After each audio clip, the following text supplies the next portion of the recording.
এই দেখুন ঝিঙে আলু নিরামিষ ঘন্টটা কতটা লোভনীয় লাগছে। এইভাবে বন্ধুরা একবার হলেও ট্রাই করে দেখবেন, যে কোনো নিরামিষ দিনে খুব চটজলদি এই তরকারিটা করা যায়। নমস্কার বন্ধুরা, গঙ্গাসাগরের বনেদি রান্না ও পরিবেশ ইউটিউব চ্যানেলে আমি সবাইকে স্বাগত জানালাম। এখন ঠান্ডা ঠান্ডা গরমের পরে বেশ বৃষ্টি হওয়ার ফলে বেশ ঠান্ডা ওয়েদার হয়েছে। আজ আমি এক নতুন ধরনের রেসিপি নিয়ে হাজির হয়ে গেছি আপনাদের সকলের সাথে শেয়ার করব বলে।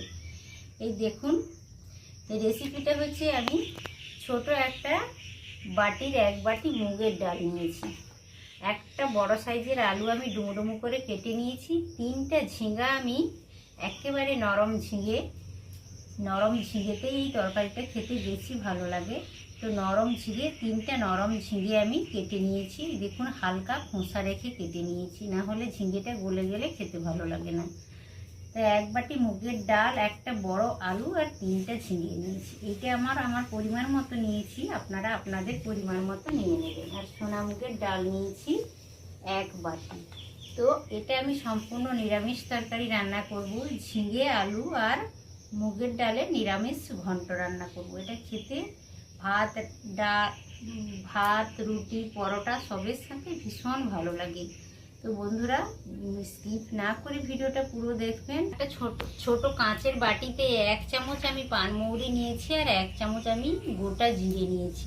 এটাই ভেজে নেব, যেহেতু নিরামিষ তরকারি এটা একটু ভেজে রেখে দেবো, তারপর গুঁড়ো করে তরকারিটা হয়ে যাওয়ার পরে দেবো, তাহলে খেতে বেশ ভালো লাগে, ফ্লেভারটা ভালোই আছে। এই দেখুন বন্ধুরা, আমি জিরে আর পানমৌরিটা ভেজে নিয়েছি। এইটা এবার শিলনোড়া থেকে গুঁড়ো করে আনবো। আপনাদের কাছে যদি হামাদাস্তা থাকে ওটাতেও গুঁড়িয়ে নিতে পারেন, কোনো অসুবিধে নেই। তো এটা সরিয়ে রাখলাম। এবার আমি এই খালি কড়াই মুগের ডালটা ভালো করে ভেজে নেব। যত সময় না মুগের ডাল থেকে একটা দারুণ সুন্দর সুগন্ধ বেরোচ্ছে, তত সময় আমি নেড়ে চেড়ে ভালো করে ভেজে নেব। মুগের ডালটা আমি খালি কড়াতে তেল না দিয়ে ভালো করে ভেজে নিলাম। দারুণ একটা ভাজা ভাজা সুগন্ধ আসছে ডালটা থেকে। এই পর্যায়ে ডালটা আমি নামিয়ে নেব। ডালটা আমার ভালোভাবে ভাজা হয়ে গেছে। এরপর আমি উনানে কড়াই বসিয়ে দিয়েছি। কড়াইতে 1 চা চামচ মতো আমি তেল দিয়ে দিলাম। সরষা তেলেই রান্নাটা করব, আপনারাও সরষা তেলে করবেন। সরষা তেলে করলে রান্নাটা বেশ ভালো লাগে খেতে। তো আলুগুলো আমি ভেজে নেব।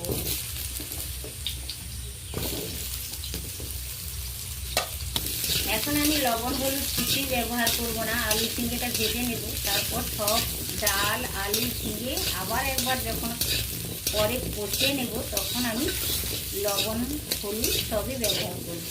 এই দেখুন আলুটা বেশ লাল লাল হয়ে গেছে, মোটামুটি ভালোভাবে ভাজা হয়ে গেছে। এই পর্যায়ে আলুটা আমি কড়াই থেকে তুলে নিচ্ছি। আলু ভাজার পরে কড়াইতে অল্প তেল রয়েছে, ওতেই আমি ঝিঙেটাও ভেজে নেব হালকা করে। আপনারা চাইলে ঝিঙে আলুটাও একসাথে ভেজে নিতে পারেন, কিন্তু আমি আলাদা করে ভাজলাম। ঝিঙে ভাজার সময় আমি লবণটা ব্যবহার করলাম না, কারণ ঝিঙেতে লবণ দেওয়ার সাথে সাথেই জল বেরোতে শুরু করে, তাহলে ঝিঙেটা ভালোভাবে ভাজা হয় না, ভাজা একটা গন্ধই আসে না। এই জন্য আমি লবণটা এখন পরে দেব। ঝিঙেটা বেশ হালকা করে আমি ভেজে নিলাম, বেশি ভাজার কোনো প্রয়োজন নেই। তো যে কোনো নিরামিষ দিনে আপনারাও এইভাবে ট্রাই করে দেখতে পারেন, বেশ ভালো খেতে লাগবে এই তরকারিটা। ভাতে গরম ভাতের সাথেও ভীষণ ভালো লাগে, রুটি পরোটা সবের সাথে ভীষণ ভালো লাগে, এবং চটজলদিও রান্না করা যায়, বেশি সময়ও লাগে না। তো এই পর্যায়ে আমি ঝিঙাটা নামিয়ে নিলাম।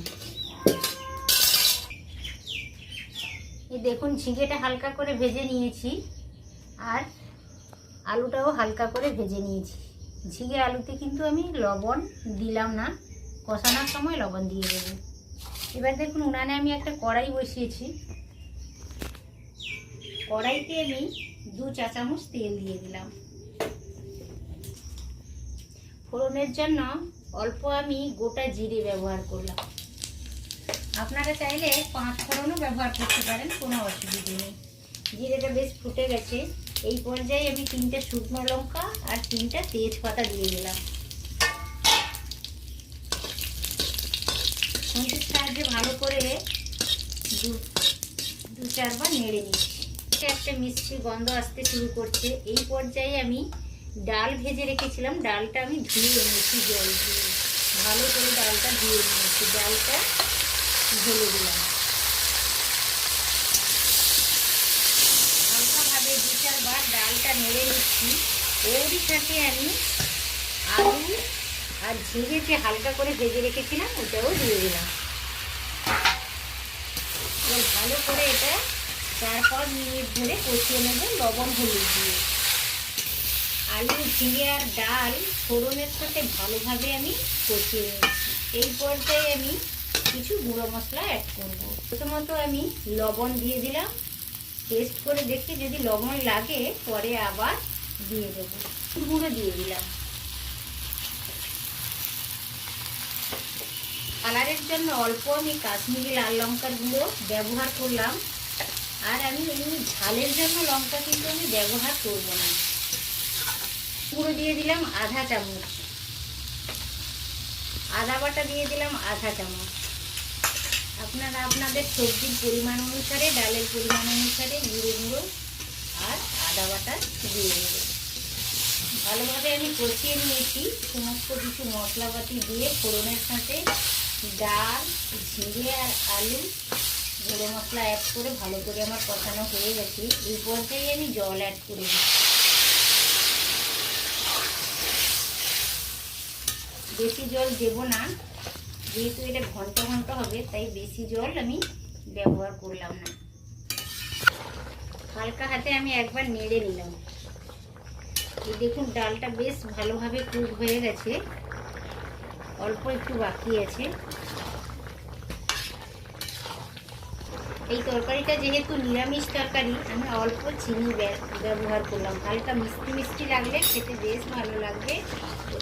আপনাদের যদি কারোর অসুবিধা থাকে তাহলে চিনিটাও স্কিপ করে নিতে পারেন, কোনো অসুবিধে নেই। হালকা হাতে ঝিঙে আলু আর মুগ ডালের ঘন্টটা আমি নেড়ে নিলাম। তরকারিটা প্রায় কমপ্লিট হয়ে এসেছে।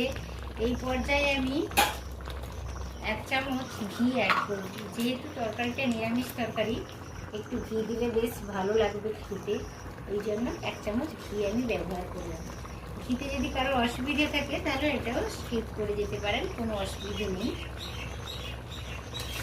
1 চামচ গোটা জিরে আর 1 চামচ পানমৌরি আমি গুঁড়ো করে রেখেছিলাম ভেজে, তো এটা অ্যাড করে দিলাম।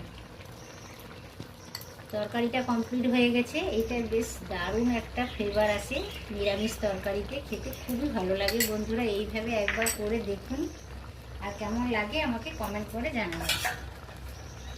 হালকা হাতে একটু নেড়ে নিলাম।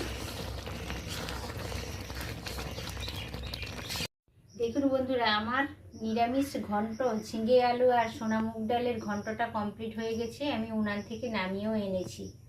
দেখুন কতটা দারুণ দেখাচ্ছে, আর দারুণ একটা ফ্লেভার চলে আসছে। তো আপনারাও এইভাবে ট্রাই করে দেখবেন।